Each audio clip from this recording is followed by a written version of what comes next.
Sometimes in wrestling, as in life, we get a really, really awesome thing that gets spoiled because some people would rather complain. Let's talk about it. What's going on, everybody? It's your buddy, it's your pal Spaz Phoenix, the YWC Reality Check, here with another edition of Off the Cuff. Today we're going to talk about two things: WWE's announcement of the Mixed Match Challenge, and some of the comments that have been made by Samoa Joe, and what some people want to turn those comments into. Now, once again, I have to say I'm recording this actually on my birthday. I'm recording this on December 22nd. You guys aren't going to see this until January because I'm not dropping these until January. But it sort of is what it is. We got the announcement in the last little while. I mean, it's totally dwarfed by the Women's Royal Rumble announcement. That's much bigger. But I still do think it's worth mentioning the Mixed Match Challenge, the Facebook Live Mixed Tag Team Tournament that WWE's putting together for January, which I think is really cool. I mean, we sort of got hit with a 1-2 punch because we're going to get the Women's Royal Rumble, which is a topic that's worthy of its own separate video. Why is my phone ringing? Why is my phone ringing? Why is that a thing? I'm really sorry, guys. A professional would edit that out. I'm just shooting the shit with you guys, so I'm not going to do that. Where was I? The mixed tag team tournament that's going to take place on Facebook Live. WWE's doing a whole bunch of bullshit and business with Facebook Live. It's going to take place the same time as 205 Live, so you got to wonder where their confidence is sitting with that. But it's going to be a mixed tag tournament. People from Raw, people from SmackDown. It's not going to have anything to do with anything that's going on Raw or SmackDown or pay-per-views and all that. It's going to get to exist as its own little thing, which I think is cool on a number of levels. You guys know I'm a big proponent of the women's division and how they're getting all bolstered up and main eventing and having lots of titles to go after and being able to do basically everything that the men do, as they should. I fully believe that. I'm fully in support of that. And the mixed tag team is always something that's been used as sort of a hiccup or a speed bump on the way to a larger storyline. I mean, Miz and Maurice versus John Cena and Nikki Bella being the obvious exception at WrestleMania last year. But it's a cool concept that's never really been its own thing. So it's a lot of fun. It's a little bit different. You don't have the typical tag team psychology of, you know, two members of a team you know, beating down an opponent, you know, the 2-on-1 advantage, keep up the numbers game, cut off the ring. You don't really have that because, you know, once you tag in one, you tag in the other. But it does present the opportunity for something that we saw a little while ago with James Ellsworth and Becky Lynch, which is, in brief doses, we may get some instances of the men facing the women, which is fine, which you're going to need to do if you want to ease in this idea that a lot of people are pushing for, which is the actual intergender wrestling matches, which I have mixed opinions about. I think they can do it if it's done properly. I don't want to see Alexa Bliss versus Braun Strowman, however. It's a very cool thing. It's nothing but more exposure for the women. I don't think it's really going to do anything for the men involved. I'm not going to lie, because it's just not. For the women to get in there and sort of somewhat mix it up with the men, I think that's going to be a cool thing for them. As I say, more exposure. Like I said, they just had the Mae Young Classic last year. They're going to have the Women's Royal Rumble. And this sort of separate thing is an entirely separate thing. It is a shot in the arm for the women's division, though, because WWE wants to make a good impression on this new platform. As I said, they've got lots of business going on with Facebook, and they want to make these Facebook Live shows into an actual thing. So I look at it sort of as the Cruiserweight division, whereas a wrestler would go into the Cruiserweight division and say, hey, I'd rather go and prove that I can do things on the big roster, or I can prove that I'm so good that I can make this new thing work. WWE obviously thinks that the women of their women's divisions are so good that along with the men, they can make this new Facebook thing work. So I hope people look at it from that perspective. And my phone's going off like crazy. I'm really sorry about that. So it's good. I'm really looking forward to it. I think it's, as I said, it's a unique type of match. It's a match we used to get quite a lot, and we haven't had a lot of in the past little while, in the past couple of years. So I think it's going to be a whole lot of fun. in addition to that, we have seen, while Raw and SmackDown have kind of dwindled a little bit, WWE putting these tournaments together has come off pretty well. They've done the Dusty Rhodes Tag Team Classic twice. They've done the Cruiserweight Classic. They did the UK tournament. They did the Mae Young Classic tournament not too long ago. So if they've put half as much effort into this tournament as they did into those, especially trying to impress a new platform, I think the quality of matches we're going to get are great. I think they said they're going to be 20-minute shows. So in all honesty, I hope that it's one match per week. One match per week, you give 4 wrestlers, you know, debatably, you know, some deserve to be there, some don't, and that's each is going to have their own opinion on that, because we all have our wrestlers that we like and don't like. But if you give four superstars that maybe wouldn't necessarily be in the same ring under any other circumstances, and you give them 20 minutes to put on a tag team match, that's great. If they do it so that there's 2 per episode and the matches are only 10 minutes, that will still be good, because I doubt it'll have commercials being on Facebook Live. I don't watch a whole lot of things on Facebook Live. You guys may know I watch the Taz Show, which is soon not going to be the Taz Show anymore, and they do some stuff on Facebook Live. But other than that, I'm not super familiar with the platform, as you guys know. I'm mostly on YouTube and listening to podcasts and that sort of thing. But I doubt there's going to be any commercials. So a 10-minute match is going to be a solid 10-minute match. So that'll be fun there. Now, the fan interaction portion of it is obviously right now we're all thinking of, okay, what do we want the combinations of people to be? Now, Nia Jax is somebody that's already got this storyline going on with Enzo Amore that I love. I think it's comedy fucking gold. But Nia Jax and Braun Strowman as a team is something that a lot of people are putting out there, but it's one of those things where Nia Jax and Braun Strowman as a tag team, the rest of the teams might as well not show up. I would love to see Braun Strowman and Alexa Bliss as a team. Why? See? Hold on. This is why I can't have nice things, guys. This is why I can't have nice things. The teams are, like, you're going to have different teams for different reasons. I mean, if they want to go with an Irish connection, you could have, like, a Finn Balor, Becky Lynch team. On the indie shows, especially in NXT, there was a lot of teaming and interaction between Finn Balor and Bayley. I wouldn't mind that as a team either. I mean, if we have to put up with Naomi, and I'm going to try and be nice about this, if we have to put up with Naomi, they might as well play up put her in there with her real husband, boyfriend, whichever Uso has the misfortune of dating her. If Big Cass was not injured, I would say put Big Cass and Carmella in there. I think that could be a lot of fun.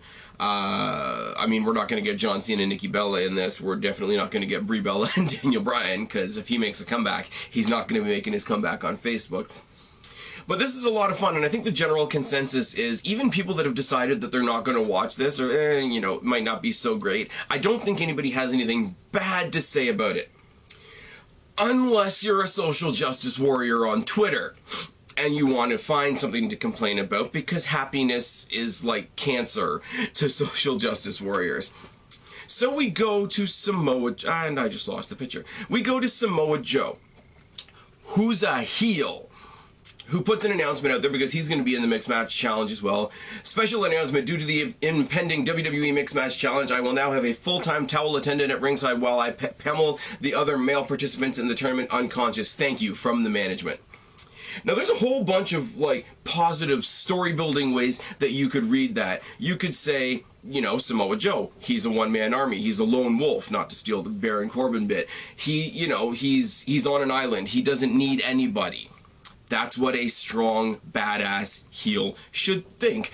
Also, he could be implying, because you can't get a female into the match you don't, how can I say this? If his opponent never tags in the female on that team, then his partner is never going to get in. So also, not only is he going to dominate, not only is he going to dominate solo, but he's going to beat his opponent so bad, he's never going to have a chance to make it to his tag team partner, which is tag team psychology, which Joe is not exactly a stranger to. I'm going to pummel you. You're not going to make it to your corner. You're not going to be able to tag. My partner's not going to have anything to do. And yes, he's cocky. He's got a partner. Yeah, sure. Here, I'll handle the match because I'm a badass. You can hold my towel. But That's not how things are read on Twitter, because Twitter is not for reading what you see written. Twitter is clearly for reading what you want them to say. And it's sexist, and it's this, and it's that, and it's rah, and I love it. I absolutely love it, because I got into some debates, and I'm not going to drop any names here. I'm going to be as respectful as I possibly can, because the people I was debating with are people I genuinely respect. But I tried to explain my point of view on this, and it was the same thing as if there was a regular tournament. If Joe was still in NXT, and they made him grab a tag team partner, and they tag teamed Joe up with James Ellsworth, then, you know, Joe would have said the same thing about James Ellsworth, and nobody would have said a fucking thing. And I had people literally, in the name of equality, explaining to me that if Samoa Joe was to mistreat a partner who was male, that would be okay, because they're male. Because equality. I just love it, because there's no actual sexism in the thing. I'm going to beat the fuck out of whatever guy's on the other side of the ring. He's not going to be able to tag. You're not going to get into the match, because the partner on the other team is never going to have a chance to get in the match. How many tag teams have we seen like this? How many tag teams have we looked at immediately and figured out who was the Shawn Michaels, who was the Marty Jannetty? Edge over Christian. Jeff Hardy over Matt Hardy for the most part, until he became broken, which is an entirely separate conversation. Every team, in the fans' eyes, has a stronger member and a weaker member. If you put Braun Strowman and Alexa Bliss together, I'm a huge fan of Alexa Bliss, as you guys know, but she's not the strong person on that team. Braun Strowman is, and I don't have a problem saying that. You shouldn't have a problem saying that, but people do, and it's all fine, and it's all wonderful. And it's not sexist, because I want to bring something else into the equation here for a second. It's fiction. And Joe is a bad guy. So even if he is being sexist, WWE, by having a bad guy say it, is saying sexism is bad. Also, furthermore, the sexism is not towards men. If you want to talk about a fictional character that is depicted a certain way, Samoa Joe is out there insulting women. It doesn't stereotype women whatsoever. What does it do? It stereotypes that men are sexist. So if anybody should be offended, it should be the men, including me. But I'm not, because I'm not a retard on Twitter, and I realize that it's fiction. But there was a reporter from ProWrestlingSheet.com, James McKenna, who tried to stick up. He's either got a girl that he's trying to impress, he's got a girlfriend that he's trying to pick up, he's trying to white knight, or he's trying to get himself a headline. Any of those excuses will do. And he follows up on Joe's tweet with, "This statement is really lame, dude. That being said, it just reads like you called the equally stellar women's division towel attendants. Please rethink this." And there's so much wrong with that. First of all, he's white knight as fuck, which just makes me laugh. Second of all, Joe didn't say anything about the entire women's division. He's got one standing statement for whatever unlucky soul gets, you know, lotteried to be his partner. Again, as I say, if they stuck him with James Ellsworth, if they stuck him with Heath Slater, if they stuck him with fucking Titus O'Neil, they would say the same thing, because he'd be that same cocky heel. He can't change his character due to circumstances and frameworks of this particular tournament that are beyond his control. So right there you've got an overstatement. Oh, he's bashing all women. He's saying nobody in any division is good or whatever. No, he's being cocky to whatever one person ends up being his tag team partner. And Samoa Joe, with the best response possible, and I'm going to read this verbatim because I fucking love it. He just said to this little beta dude here, "How you interpret what I say is your business, and it doesn't matter if it's a man, woman, or alien, in brackets, extraterrestrial if you must. You stand in the corner and hold my towel. You don't mess up my tournament run." As I say, he's making it his tournament, not his and his partner's tournament, because he's a cocky fucking heel, and he's arrogant, and he's confident that he can carry a team on his own, on the efforts of him as a single person. "I have an equal opportunity disdain for anybody. Sorry, I have an equal opportunity disdain for all in case anybody has felt left out." So I'm not an asshole that hates women. I'm an asshole that hates everybody. I'm Samoa Joe. I fight by myself. You know, so they struggle so hard. They struggle so hard to make it, oh my God, it's a sexist thing, whereas it's just Joe, who's always a dick, just being a dick. But you've got people out there, and I've said this before, and I said it in the I said it in the Mia Khalifa interview. I'm probably going to say it in the Rich Swann video when it comes out as well. You've got people that are going to complain about anything. You got people that are going to complain about Samoa Joe being a heel, but then those same people turn around and talk about how all the other heels are watered down and we don't really have anybody to get behind as a babyface because we don't have any heels doing dastardly things. So people are going to complain regardless. And I do want to revisit, I guess you could say, the issue that I brought up a second ago. Even if you do want to paint Samoa Joe as a fucking sexist dick character, that doesn't pigeonhole or stereotype women whatsoever. As I say, I'm one of the biggest proponents of the women's divisions, plural, in the WWE that you're going to find. The fact that we have 3 different brands with 3 different women's divisions with 3 different possible championships that they can chase is fucking fantastic.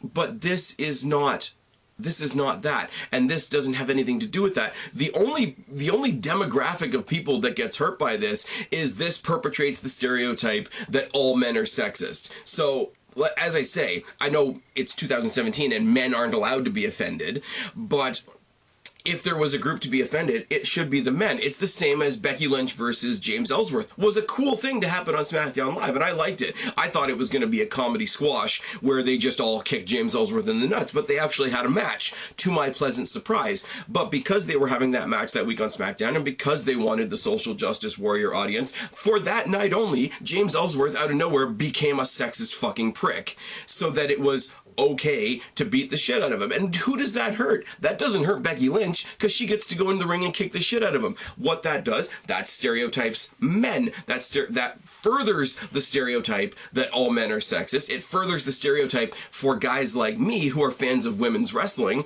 that we must all be sexist and we're only watching for tits and ass and all that sort of thing, which is bullshit. But it doesn't hurt the women's division in the slightest. It wouldn't hurt the women's division in the slightest, even if it was real, which, once again, I have to bring it back to the initial point, it's not, because it's fucking fiction. Oh yes. Fiction.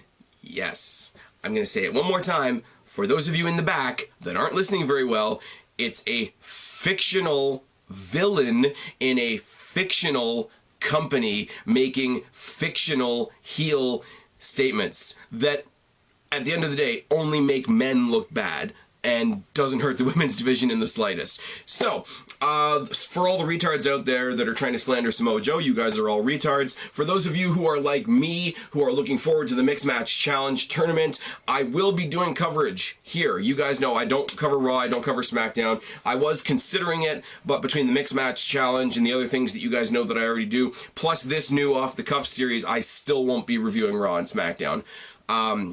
The fact that this tournament is existing storyline-wise outside of what's happening on Raw and SmackDown is going to allow me to review just these matches, and I think they're going to be a lot of fun, and I hope you guys tune in for that as well.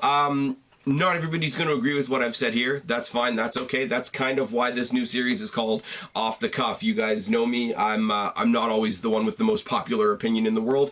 And if you don't like it, I mean, the stop button's down there somewhere. Anyways, I've been Spaz, your YWC Reality Check. Subscribe up there, talk down there, start a conversation, keep all these conversations going. Don't be a stranger. I will talk to each and every last one of you later, but for right now, I am tagging out. Bye, guys.